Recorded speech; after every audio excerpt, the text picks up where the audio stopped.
설교하기 전에 먼저 반가운 분이 오셨어요. 우리 이규순 권사님. 네, 저는 매일 뵀는데 우리 교우들은 오래간만에 뵙죠. 우리 짧은 기간 동안 우리 권사님 올해 97세 대한민국 나이로 본인이 카운팅하는 나이로 99세. 그래서 이제 내년이면 이제 100세인데 넘어지기도 하셨다가 또 병원에 입원도 하셨다가 이렇게 저희 삶의 기준점을 제가 한 7, 8년 정도를 권사님을 이렇게 옆에서 보면서 참 그래도 축복하시네요. 그래서 분이 한마디 하실 때마다 하나님이 도와주셔서 이렇게 말씀을 하시는데 우리 권사님 오셨는데 우리 박수로 축복하고 환영하겠습니다. 또 긴 시간 동안 안 보셨던 분 있죠. 조범재는 집사님. 제가 오늘 짧은 시간 동안 미리 오셔서 간증을 들어보니까 농사를 세상에 올해 13,000평을 지셨대요. 그러니 뭐 새벽부터 밤중까지 잠도 못 자고. 근데 중요한 거는 오늘 그럼에도 불구하고 말씀 중심에서도 확고하게 가시면 큰 축복에 임하실 줄로 믿습니다. 또 감사한 거는 우리 최주원 집사님 이제 학교 졸업하시고 제가 알기로는 뭐 경기도 남부 지역에서 제일 커요. 이 사회복지관 큰데 직원이 뭐 수백 명 되는 곳에 한 명 있는 사회복지사로 상담사로 이렇게 당당하게 수십 대 1의 경쟁력을 두고 합격을 하셨어요.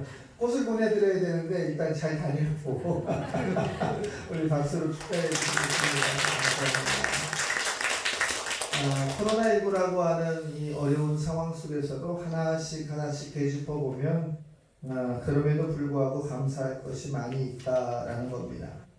오늘 특별히 종교개혁일, 종교개혁 기념주의를 이렇게 맞으면서 새롭게 바뀌어야 될 것들이 얼마나 많이 있는가. 여러분들이 뭐 저는 요즘에 아예 몇 달째 뉴스를 보지 않고 있어요.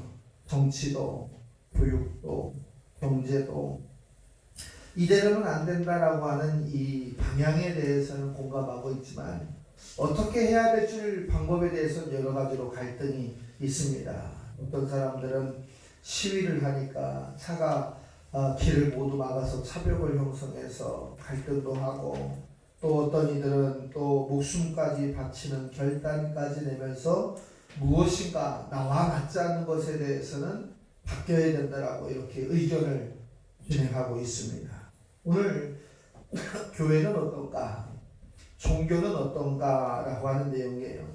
교회 안에서 있었던 일들이 오늘 우리의 치부가 되는 것이 아니라 그것을 딛고 회복할 수 있는 결단을 점검하는 오늘이 되어야 될 줄로 믿습니다. 1517년 약 한 503년 정도 전에 독일에서 시작된 종교개혁의 불씨를 우리가 본다면 이 마틴 루터라고 하는 사람에 의해서 95가지의 교회의 잘못된 모습, 성경과 그릇된 모습들, 그리고 그것을 관행처럼 따랐던 많은 사람들에 대해서 지적을 했습니다. 그래서 이 라틴의 교회들은 프로테스탄트라고 하는 이 저항자 그리고 반항자라고 하는 프로테스탄트 교회의 태동을 알리게 되는 거예요. 그래서 여러분과 제가 소속되어 있는 이 개혁교회는 저항자라는 뜻이 있어요. 어떤 저항이냐? 하나님의 말씀에 어긋난 것에 대해서 저항해서 회복시켜야 된다라고 하는 또 다른 분명한 복음의 진실이 우리 안에 있다라는 거예요. 결국은 이 종교개혁자들이 외쳤던 기준은 무엇이냐면 교회의 본질을 회복하자라는 거예요. 초대교회 이후에 많은 이 땅의 교회들이 하나님을 위하여 또 그 삶을 지키기 위하여 살아왔지만 많이 퇴색되어지고 변했다라는 거예요.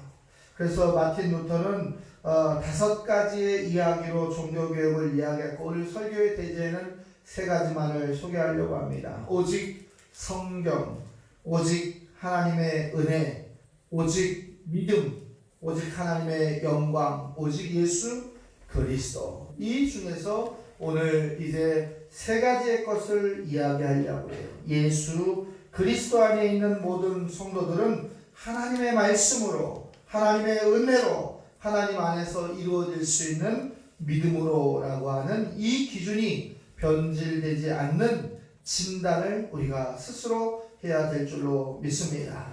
오늘 이 세 가지의 주제를 보면서 내가 성경의 잣대로 살아가고 있느냐, 또 하나님의 은혜가 전적으로 내게 임해서 내가 살아가고 있다는 것을 고백하고 있느냐, 또 그 안에서 믿음이 변질되지 않고 내가 살아가고 있느냐라는 겁니다. 오늘 이 세 가지를 깨닫고 결심하고 돌아갈 수 있는 저와 여러분이 되셔야 될 줄로 믿습니다. 첫 번째로 보면 교회는, 성도는 오직 성경이라고 하는 큰 잣대의 틀을 양보해서는 안 된다라는 거예요. 하나님의 말씀이 전적으로 우선되어야 한다라는 거예요. 성도들에게 있어서 삶의 기준은 하나님의 말씀이다. 하나님의 말씀대로 살아가는 것이 기독교인들이고, 그 말씀을 대변해 주는 것이 성경이다라는 거예요. 결국 성경과 성도는 하나가 되어야 하고 하나의 일치성을 가지고 살아가야 된다라는 거예요. 그러나 이 말씀이 초대교회 이후에 약 1500년의 시간이 흘러서 흔들리기 시작을 했습니다. 어느새부터 하나님의 말씀보다 교황의 한마디 한마디가 성경의 방향을 바꾸게 하고 성경의 권위를 넘어서게 되는 잘못된 룰을 범하게 됐습니다.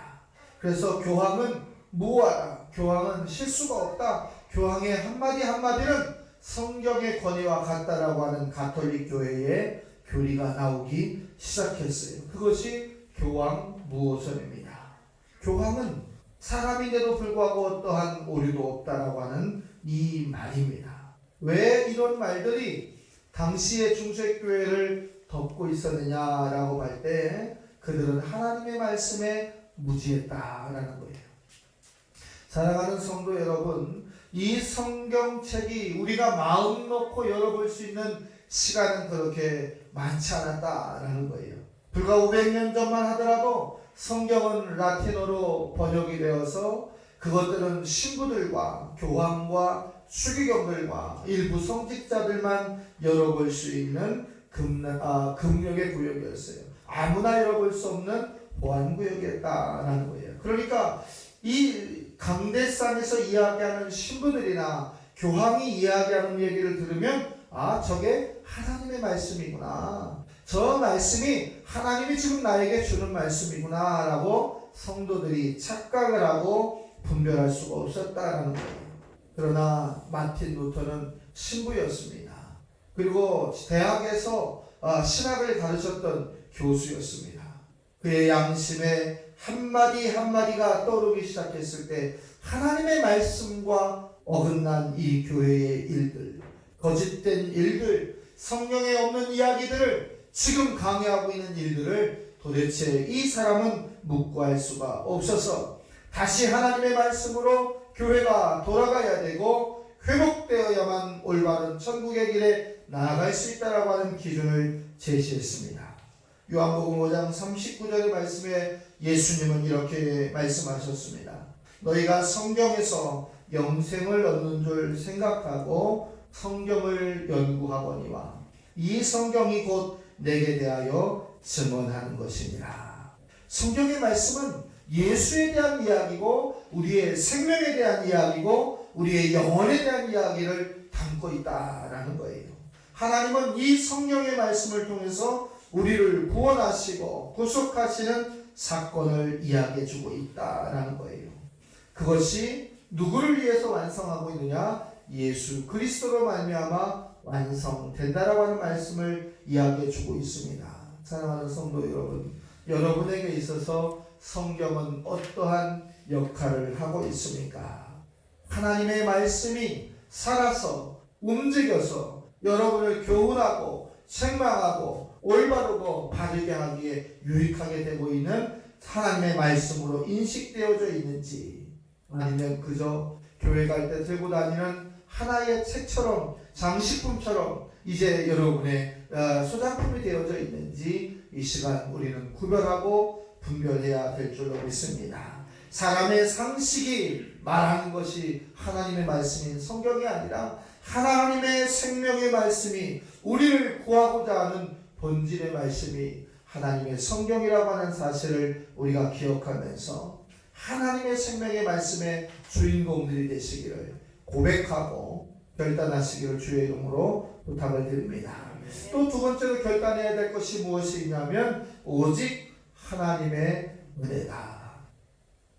하나님의 은혜를 우리가 고백할 수가 있어야 된다라는, 우리의 삶 속에서 하나님의 은혜입니다. 하나님이 하셨습니다. 하나님이 축복해 주셔서 제가 이루셨습니다라고 하는 이 이야기, 교회와 성도의 모든 영광을 받으실 분은 곧 하나님 한 분이라는 사실을 우리는 결단해야 될 줄로 믿습니다.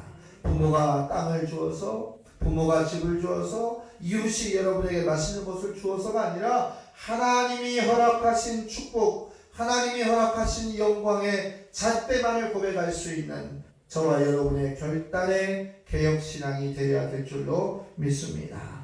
이 루터는 법학을 전공하던 사람이었어요. 그래서 이제 아버지의 유지대로 대학에서 법학을 준비했어요. 여러분들 500년 전에 대학을 다니고 법학을 다닐 정도면 얼마나 똑똑하고 또 권세 있는 집안의 아들이었느냐라는 거예요. 그런데 이 사람이 어느 날 친구와 함께 들판을 올라갔다가 번개치는 큰 장마를 맞아요. 그 장맛비를 피하면서 번개를 피하고 가다가 같은 장소에 있었던 자기 친구가 루터 옆에서 번개를 맞고 그 자리에서 죽어버리는 것을 보았어요. 한 사람의 생명이 번개로 말미암아서 그 자리에서 죽어가는 것을 보고서 이제 루터는 마음에 회심을 합니다. 어떻게 사는 것이 구원받는 길인가? 어떻게 사는 것이 가장 완벽한 사람으로 살아가는 길인가? 그렇게 하면서 수도회에 입회해서 수도사가 되고 신부가 되었고 대학의 교수로서 그가 살아갔어요. 그래서 루터에게 있어서는 구원에 대한 이야기가 가장 중요한 이슈였다라는 거예요. 친구의 죽음을 경험했던 루터는 경건한 생활을 잘했어요. 엄격한 고행 생활을 잘했어요. 가톨릭에 보면 가톨릭에서는 우리가 스스로 고백하는 죄에 대해서 그들은 신부들에게 사제들에게 고백하는 고해 성사라고 하는 것이 있어요. 종교개혁하기 전에 루터는 자신의 죄가 생각날 때마다 신부들 앞에 가서 고해 성사를 했어요. 하루에도 몇 번씩 찾아가서 고해 성사를 하니까 담당했던 신부가 루터에게 이렇게 얘기합니다. 제발 네 죄 좀 한 번에 묶어서 한 번에 와라. 루터는 어떻게 하면 내 죄를 회개할 수 있는가? 어떻게 하면 내 죄가 자유로울 수 있는가? 어떻게 하면 내가 정말 하나님 앞에서 부끄럽지 않을 수가 있는가를 고민하면서 살았는데 시간이 지나면 지날수록 자신이 더 큰 죄인이라고 하는 것을 깨닫게 됩니다. 그리고 이제 루터가 깨닫게 된 것은 오늘 로마서 1장 17절의 말씀을 기준으로 묵상하면서 하나님의 은혜가 아니고서는, 하나님의 선택이 아니고서는, 하나님의 축복이 아니고서는, 하나님의 은혜가 아니고서는 절대로 우리가 구원을 받을 수 없다는 사실을 회복하면서 그 자리에서 일어나서 종교개혁에 불씨를 붙였던 결단의 기준이 됐다는 사실입니다. 오늘 하나님께서 우리에게 은혜를 주신 것은 거저 주신 것이지 여러분이 열심히 해서, 여러분이 노력해서, 여러분의 부모가 잘나서, 여러분이 잘 배워서 주어진 것이 아니라는 것입니다. 성경은 분명하게 하나님의 선물이라고 이렇게 이야기하고 있습니다. 선물을 받은 저와 여러분이 아멘으로 감사함으로 주를 고백할 수 있기를 주의 이름으로 부탁을 드립니다. 에베소 2장 8절 9절의 말씀에 보면 너희가 그의 은혜에 대하여 믿음으로 말미암아 구원을 받았으니 이것은 너희에게서 난 것이 아니요 하나님의 선물이라. 행위에서 난 것이 아니요 누구든지 자랑하지 못할 거니라. 행위로 인해서, 노력으로 인해서, 땀으로 인해서 구원받은 것이 아니기 때문에 자랑하지 말고 하나님의 은혜에 감사하라 있다라는 거예요. 만약에 그 수고가 구원에 이뤘다고 한다면 얼마나 내가 자랑하고 다니겠어. 내가 열심히 일해서 열심히 노력해서 구원받았어 라고 이야기한다면 그가 얼마나 고만해지고 목이 고른 자가 되겠느냐라는 거예요. 그러나 하나님은 철저하게 가진 자나 갖지 못한 자나 배운 자나 배우지 못한 자나 그리고 건강한 자나 건강하지 못한 자나 모든 상황에 동일하게 하나님의 은혜로 구원을 허락해 주셨고 우리는 철저한 죄인임을 스스로 고백할 수 있는 은혜를 우리에게 주셨다라는 거예요. 그러니까 우리가 구원받고 우리가 축복받고 우리가 회복되었다라고 하는 것은 하나님의 은혜다라는 거예요. 이 은혜만을 자랑할 수 있는 10월의 네 번째 주일 되시기를 주의 이름으로 부탁드립니다. 하나님의 은혜에 감사하고 하나님의 은혜에 충만하고 하나님의 은혜로 말미암아 내가 힘을 얻고 그리고 담대히 나아갈 수 있는 저와 여러분이 되어야 될 줄로 믿습니다.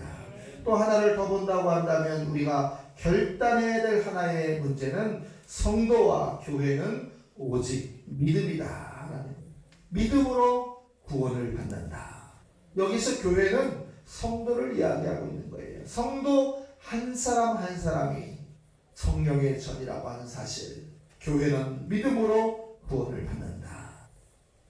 오늘 본문 로마서 1장 17절의 말씀에 보니까 복음에는 하나님의 의가 나타나서 믿음으로 믿음에 이르게 하나니 기록된 바 오직 의인은 믿음으로 말미암아 살리라. 이렇게 말씀하고 있어요. 세번역에서는 하나님의 의가 복음에 나타나 있으며 믿음으로 믿음에 이르게 합니다. 이것은 성경에 기록된 바 의인은 믿음으로 말미암아 살 것이다 라고 합니다. 라고 고백하고 있어요. 결국은 의인은 하나님 앞에 택함을 받은 사람은 믿음으로 산다라는 거예요. 여러분에게 믿음이 있습니까? 라고 물어볼 때 여러분이 내놓을 만한 믿음은 어디에 있고 그 믿음의 증거는 어디에 있느냐라는 거예요. 하나님의 구원의 말씀을 믿는 믿음이 있을 때 우리가 구원에 이를 수 있는 죄인이었지만 회개하고 자복하고 회복된 의인이 되었다라는 거예요. 그래서 아무리 성자고 아무리 높은 직위가 있다 할지라도 믿음이 없으면 예수를 그리스도로 고백할 수 없다라는 거예요. 오늘 삼성그룹에 이제 제2대 지주였던 한 사람이 결세했다고 뉴스에 이렇게 떴습니다. 그의 고백 가운데 주를 고백했느냐, 그것이 중요한 현실이다라는 거예요.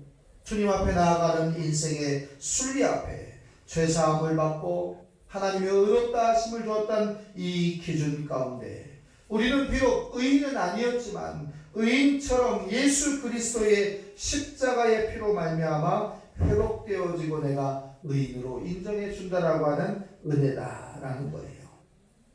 왜 루터는 95개의 조항을 가지고 성명서를 내면서 종교개혁의 씨를 뿌릴 수밖에 없느냐라는 것은 당시에 이 성당에서 가톨릭에서 이야기하는 교리가 너무도 성경에 맞지 않았기 때문이다라는 거예요. 1515년 교황 레오 10세는 독일에서 면죄부를 팔도록 허락을 했습니다. 당시 유럽의 대부분의 교회들은 이미 성당에 관련된 로마 대성당을 설립하는 대부분의 기금을 하고 있는데 이제 로마에서는 그 속도가 더뎌졌어요. 그러다 보니까 이제 독일의 황제에게 이제 너희도 같이 분담금을 내라라고 하면서 독일 가톨릭 교회의 면죄부 판매에 대한 승인을 허락합니다. 그러니까 유럽 지역에 있는 모든 나라가 면죄부 판매에 열을 올렸어요. 그 면죄부 판매했던 내용이 어떤 내용이냐면 이런 내용이에요.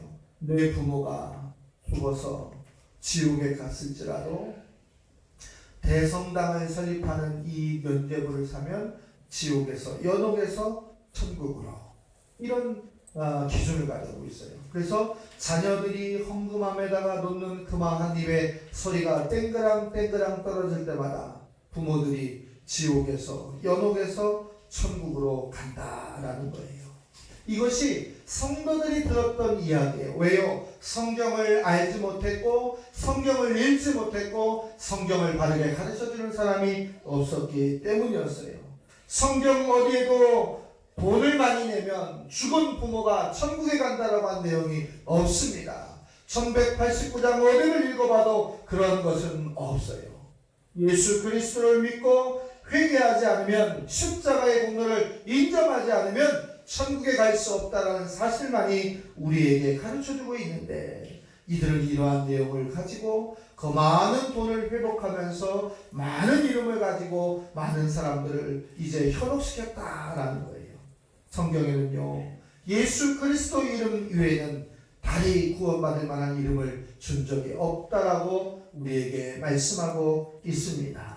사랑하는 성도 여러분, 루터는 말했고 성경은 우리에게 이야기하고 있어요. 구원받는 방법 단 한 가지, 오직 믿음이다.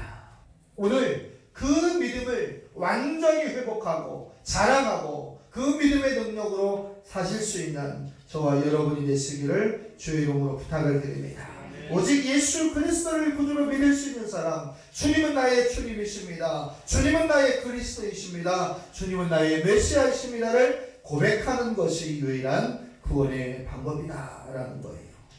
하루는 루터가 이렇게 종교개혁을 열심히 하고 있다가 이제 가톨릭 교회로부터 또 이제 독일의 황제로부터 너를 잡아서 죽인다라고 하는, 또 파면한다고 하는 공문서를 받고 숨어 다니기를 시작합니다. 그때 그의 아내가 이렇게 울면서 이야기를 했습니다. 대성통곡을 하면서 검은 상복을 입고 울면서 이제 통곡을 하고 있으니까 루터가 묻습니다. 누가 죽었느냐라고 이렇게 물어요. 그때 루터에게 그의 아내는 이렇게 얘기합니다. 당신이 종교개혁을 하고 근심하고 두려워하고 눈물 흘리고 한숨 짓는 걸 보니까 하나님은 죽었나 보다. 당신이 하나님이 죽었기 때문에 내가 통곡하고 우는 것이다 라고 이야기를 했어요. 이 이야기를 들었던 루터는 이제 다시 그 말에 회심의 기준을 갖고 다시 이제 종교개혁과 성경 번역이라고 하는 큰 사역을 감당하게 됩니다. 우리는 어떻습니까? 하나님의 말씀을 들었고 하나님의 은혜를 깨달았고 하나님의 말씀에 믿음을 고백했다고 한다면 바뀌어야 됩니다. 어제와 같이 오늘의 신앙이 유지되는 것이 아니라 하루하루가 바뀌어지고 하루하루가 개혁되어지고 하루하루가 성장되어지는 그러한 성도로 살아야 될 줄로 믿습니다. 어린아이들이 올해 자란 것과 1년 후에 자란 것과 10년 후에 자란 것이 확연하게 다른 것처럼 우리의 믿음도 1년차, 2년차, 10년차, 50년차, 우리 권사님처럼 100년차에 이르는 많은 신앙의 결과가 날마다 바뀌어야 될 줄로 믿습니다. 말씀을 정리하겠습니다. 이제 종교개혁을 기념하는 것으로 끝나는 것이 아니라 그 개혁의 주체에 저와 여러분이 있어야 될 줄로 믿습니다.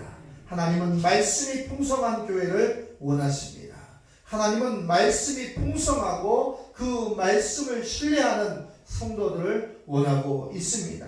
또 하나님께서는 이제 구원의 풍성한 은혜를 고백하는 성도, 고백하는 교회를 원하고 계십니다. 또 한 가지는 믿음이 굳건한 교회, 믿음이 굳건한 성도를 지금도 찾고 계신다는 사실을 기억하면서 이제 세상 밖으로 나아갈 때 종교개혁을 통해서 우리에게 허락하셨던 결단의 신앙의 3대 요소를 가지고서 여러분이 날마다 신앙의 개혁을 통해서 하나님의 축복의 통로의 기준이 되시기를 주의 이름으로 부탁을 드립니다. 그래서 우리 교회 성도들만이라도 이제 일어서서 회복하고 축복을 받아서 이웃에 있는 교우들에게, 이웃에 있는 성도들에게 도전장을 주고 또 변화의 기준점을 줄 수 있는 구원의 방주의 확장이 우리 한영제일교회로부터 출발되기를 기도합니다. 기도하겠습니다. 하나님